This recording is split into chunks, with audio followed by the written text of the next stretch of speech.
झारखंड विधानसभा के शीतकालीन सत्र का आज दूसरा दिन है। दूसरा दिन विपक्ष के हंगामे के कारण जो आज सदन को स्थगित करना पड़ा, लेकिन इस बीच वित्त मंत्री ने एक अनुपूरक बजट पेश किया। मौके पर दोनों पक्ष के विधायकों ने क्या कुछ कहा, आइए आपको सुनाते हैं। आ जाते हैं, प्रथम द्वितीय तृतीय भी हो सकता है, अब फिर एनुअल की व्यवस्था है संविधान की, और ज़रूरत के अनुसार लाया जाता है। क्योंकि जो भी खर्च करेंगे, या टैक्स लगाएंगे या खर्च करेंगे, दोनों की अनुमति विधानसभा से लेनी होती है सरकार को। बेसिक चीज़ ये है, इसलिए लाया जाता है। विपक्ष सवाल खड़ा करता है। क्या सवाल है सर? इतना बड़ा बजट दिखावा है। अच्छा, हम कहते हैं कि ऐसा रिक्वेस्ट करेंगे, नाम नहीं लेके जिनको संदेह है वो ऑडिट कर ले आकर के, सारा कागज दे देंगे, दिला देंगे विभाग से। सारा कागज वित्त विभाग से जमा करके दे देंगे, ऑडिट कीजिए। अब देखिए कि दिखावा है कि वास्तविकता है। वो कह रहे हैं मूल बजट आप लोग खर्च नहीं कर पा रहे हैं, फिर ऐसे देखिए, उसका जवाब कल देना था, लेकिन आज पूछा। बहुत से हेर उपहेर जो अनुअल बजट में होते हैं, उसको काट करके दूसरे जगह खर्च किया जाता है। अनुपूरक बजट ये भी आता है, इसके लिए भी आते हैं। और फिर दूसरा कारण ये होता है, मुख्य कारण कि नई चीज़ें आ जाती हैं। नई चीज़ों पर सरकार को खर्च करना होता है, उसके लिए अलग से व्यवस्था करनी पड़ती है, और खर्च के पहले विधानसभा से अनुपूरक बजट के रूप में अनुमति लेनी पड़ती है। बस तो यही तो है। भी बढ़ाने का प्रस्ताव है किसका? तो जब बढ़ेगा तो बढ़ेगा, सुनिए रहे होंगे बैठ करके आप लोग। चल, 111 करोड़ आप लोग ला रहे हैं, सबसे ज़्यादा किसमें खर्चा करने की जरूरत पड़ रही है? वो कल, आज कल बताएंगे। बगल के राज्य बिहार में हो गया, और सबकी आवाज़ है कि जातीय जनगणना होना चाहिए, तो सरकार भी प्रिपेयर्ड है, शायद समय पर होगा। तो आरक्षण का कोटा जैसे बिहार में बढ़ाया गया, यहाँ भी बढ़ाने की आप लोग? देखिए, बिहार बड़ा भाई है, झारखंड छोटा भाई है, और अदर स्टेट के भी होमवर्क होगा, और झारखंड की जो भी होगा झारखंड के हित में होगा। विपक्ष तो कह रहा है कि आप लोग बांटने का काम कर रहे हैं जाति के नाम पे। देखिए, विपक्ष के पास कोई मुद्दा है नहीं, उनको जनता के जनहित के मुद्दा को विधानसभा में उठाना चाहिए कि विधानसभा में कौन सा पुल नहीं है, स्कूल नहीं है, सड़क नहीं है, तो चल जाते हैं दूसरे विषय से विषयांतर में, जिससे हमारा डेवलपमेंट संबंधित है, उस मुद्दा को हमको उठाना है कि क्या हमको ज़रूरत है, क्या आवश्यकता है। देखिए,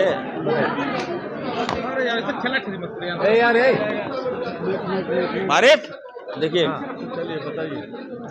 इस राज्य में आदिवासियों के बाद सबसे बड़ी आबादी हमारे अल्पसंख्यक भाइयों की, और पत्थलगड़ी कांड हुआ था, आप जानते हो, और जिसमें हजारों हमारे आदिवासी बेगुनाह लड़कों को रघुवर दास और भाजपा की सरकार ने फंसा दिया था।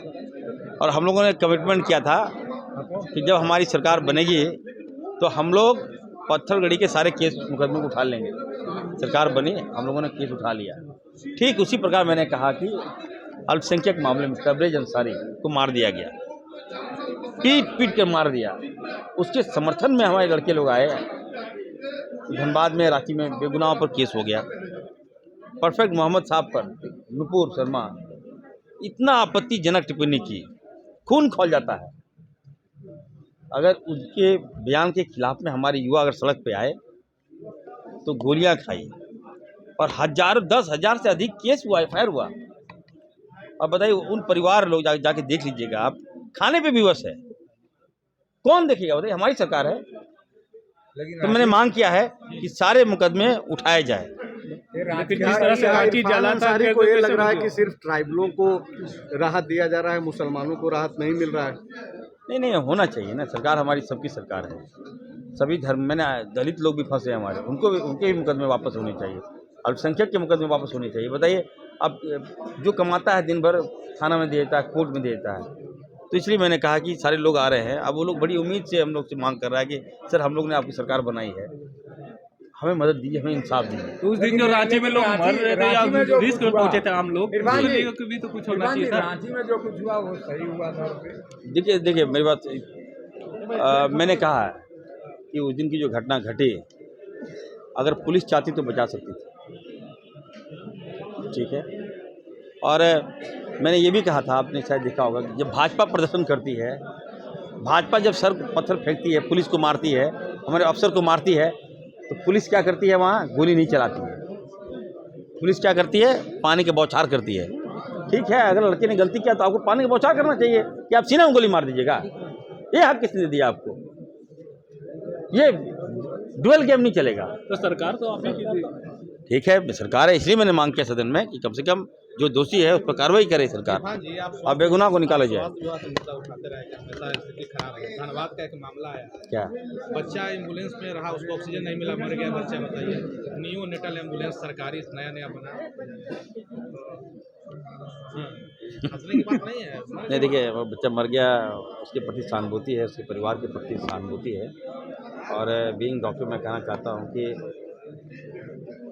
अगर एम्बुलेंस की लापरवाही से, अगर ऑक्सीजन के लापरवाही से बच्चों को नहीं मिले तो चिंता का विषय है। लेकिन किस परिस्थिति में एम्बुलेंस नहीं था, एम्बुलेंस था उसमें ऑक्सीजन नहीं था। हाँ, किस परिस्थिति में एम्बुलेंस नहीं रखा गया, क्या है टेक्निकल बात है, क्या है, तो सरकार को देखना चाहिए, संज्ञान में लेना चाहिए। मंत्री को जिम्मेवारी लेनी चाहिए। हाँ, जब मंत्री से पूछेगा तो नहीं, आपके पार्टी के मंत्री हैं, इसलिए पूछा जा रहा है। जनता भी आपकी है, जनता भी आपकी उधर की ही है।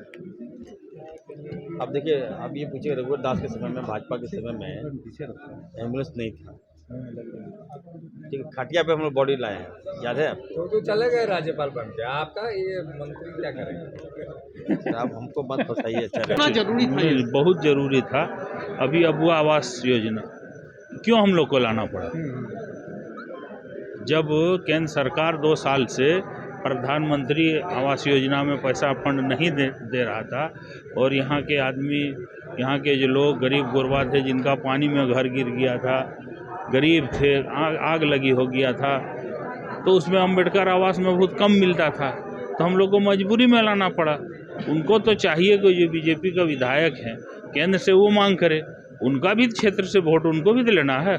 वो तो झारखंड से ही एमएलए बनेंगे, जाके उड़ीसा तो एमएलए बन के यहाँ नहीं आएंगे। तो उनको भी मांग करना चाहिए कि केंद्र सरकार क्यों पैसा रोकी हुई है।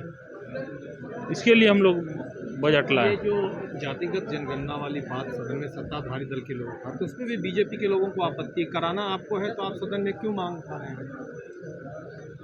नहीं, वो देखिए, सरकार में जो है और जो एमएलए हैं, सत्ता पक्ष का एमएलए हैं, वो मांग कर रहे हैं, उनका मांग जायज़ है, हम लोग देख रहे हैं, जो नियम संगत होगा वो करेंगे हम। जब जैसे जैसे ज़रूरत पड़ेगी वैसे वैसे इंडिया अलायंस अपना डिसीजन लेगी, लेकिन बहुत कुशल वातावरण बना हुआ है इंडिया अलायंस में और आगे समझता हूँ कि इनको निश्चित तौर पर सफलता मिलेगी। 3-4 राज्यों के चुनाव दौरान थोड़ी खटास अलायंस के अंदर ही बन गई थी, उस खटास को काटने के बाद कांग्रेस आगे बढ़ेगी? देखिए, ऐसा नहीं है, 3-4 राज्य में कोई खटास नहीं बनी थी और 3 राज्य हारना, 1 राज्य जीतना, ये कहीं दर्शाता नहीं है कि आप लोकसभा का डिसीजन आपका आ चुका है।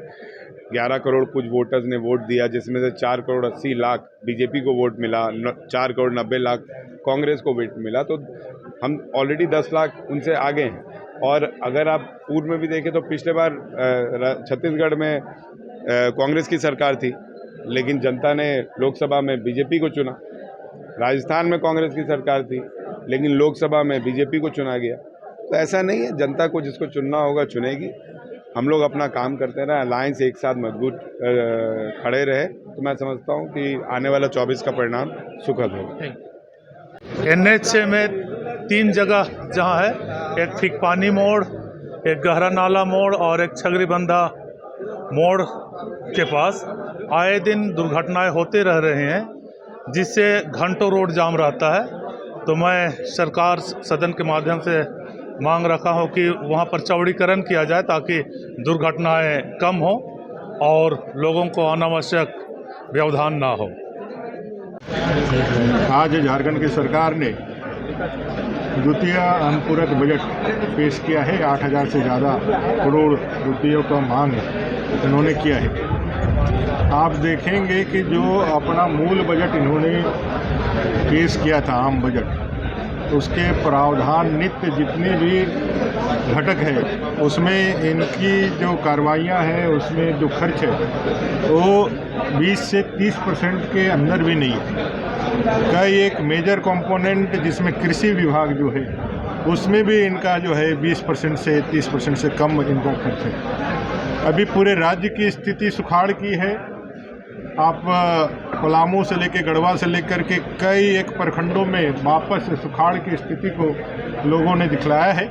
लेकिन दुर्भाग्य यह है कि राज्य सरकार पता नहीं किस चीर निद्रा में सोई हुई है कि सुखाड़ के राहत के लिए जो पैसे का डिमांड जो रिपोर्ट सबमिट करना होता है केंद्र सरकार को, इस राज्य सरकार ने उसको डिमांड भी नहीं जनरेट किया है, मांगा भी नहीं है, ना रिपोर्ट सौंपी है। इससे लाखों करोड़ों जो यहाँ के किसान बंधु हैं उनको जो इस प्राकृतिक दुर्योग के कारण अपने फसल से नुकसान उठाना पड़ा है, उसकी क्षतिपूर्ति, उसकी प्रतिपूर्ति इस राज्य सरकार ने डिमांड में ही नहीं किया है। जो मूल बजट है, मैंने कहा उसके प्रावधान जो नित्य जो घटक है उसमें इन्होंने खर्च नहीं किए हैं। वहीं नए 8,000 करोड़ रुपए से ज़्यादा का डिमांड अब लेकर के आए हैं।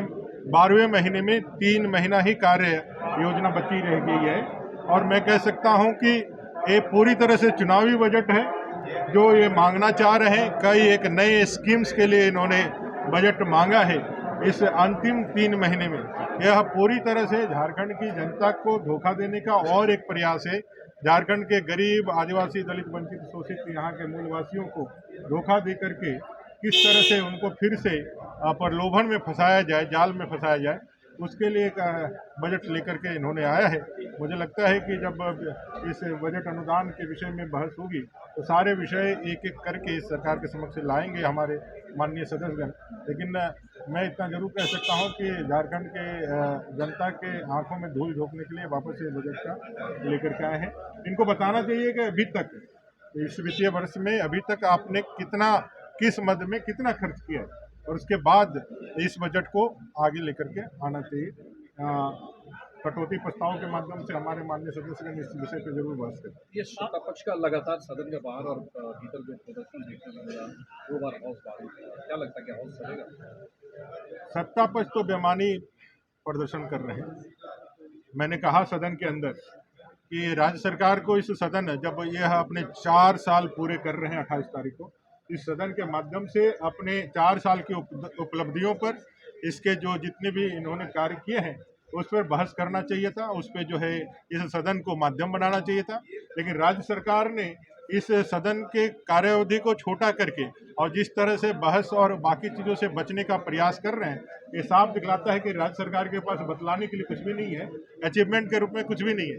और मैंने सरकार से डिमांड किया कि भाई आज जो भ्रष्टाचार का आलम है, एक एक जनप्रतिनिधि के यहाँ जो कांग्रेस और उनके जनप्रतिनिधि करोड़ों रुपये मिले हैं और इन करोड़ों रुपयों का 400 करोड़ रुपये का जवाब पूरा देश जानना चाह रहा है।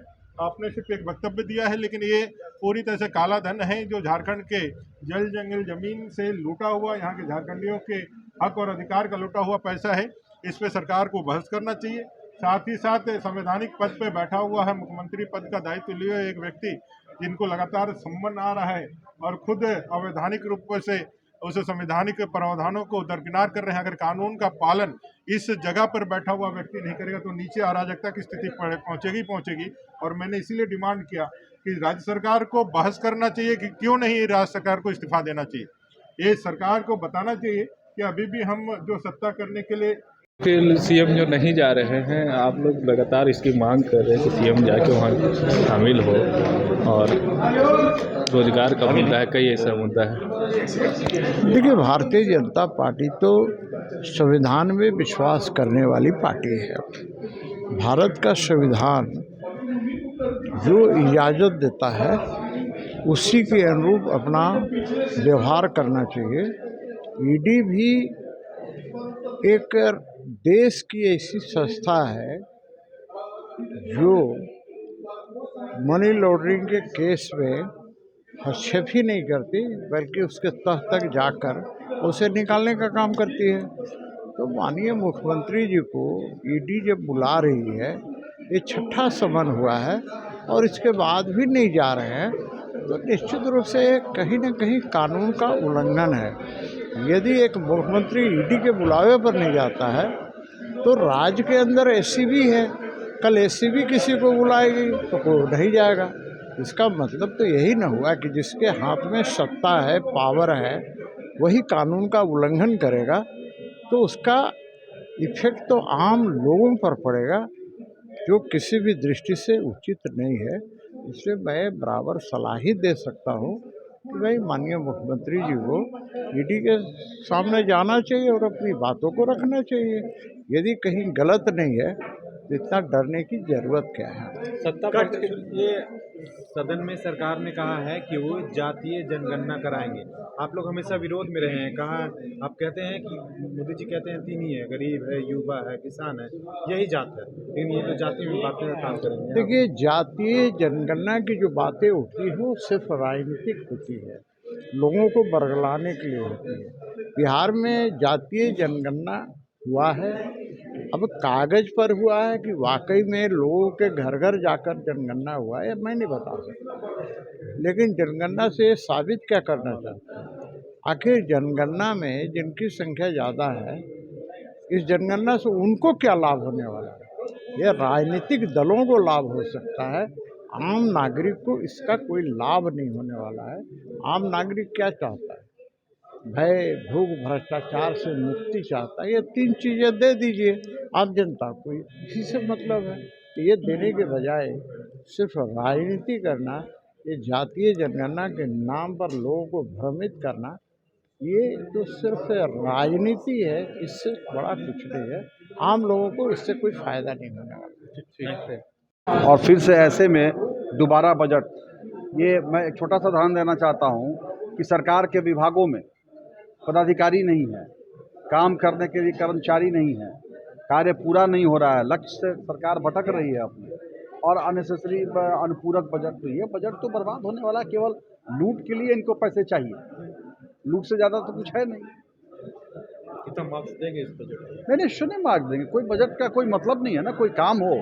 कहीं आप देख रहे हैं कोई बहाली नहीं हो रहा है, JSSC बार बार अपना ख़त्म कर दे रहा है, अपना वैकेंसी को भर नहीं पा रहा है, कोई काम करने वाला नहीं है, धरातल पर कोई विकास से काम नहीं। मैं अपने धनबाद की बात बताऊं आपको, जो हम लोग की जिला योजना की राशि आती है, जो अनाबद्ध राशि आती है, वो राशि आने बंद हो गया साहब। जिला विस्तृति की बैठक जो 3 महीने के बाद होना चाहिए, वो आज तक इस 4 साल के अंदर 1-1 घंटे के लिए 2 बार केवल हुए हैं। तो ऐसे में ये बजट का क्या मतलब है? आपको विकास से कोई मतलब नहीं है। यह सरकार आपके द्वार एक नाटक, पिछली बार भी इसी प्रकार से नाटक किए, और कितने पता कीजिए 50,000 एप्लीकेशन आया तो उसमें 500 का भी उसका निपटारा नहीं हुआ। और अभी तो देखना है ना, ये अबुआ आवास अबुआ जो हल्ला कर रहे हैं, तो कितने बजट उसके लिए दे रहे हैं और उस हिसाब से कितने आवास एक गांव में बनेंगे, इसको देखना है। अब स्टडी करेंगे बजट का तो फिर बताएंगे।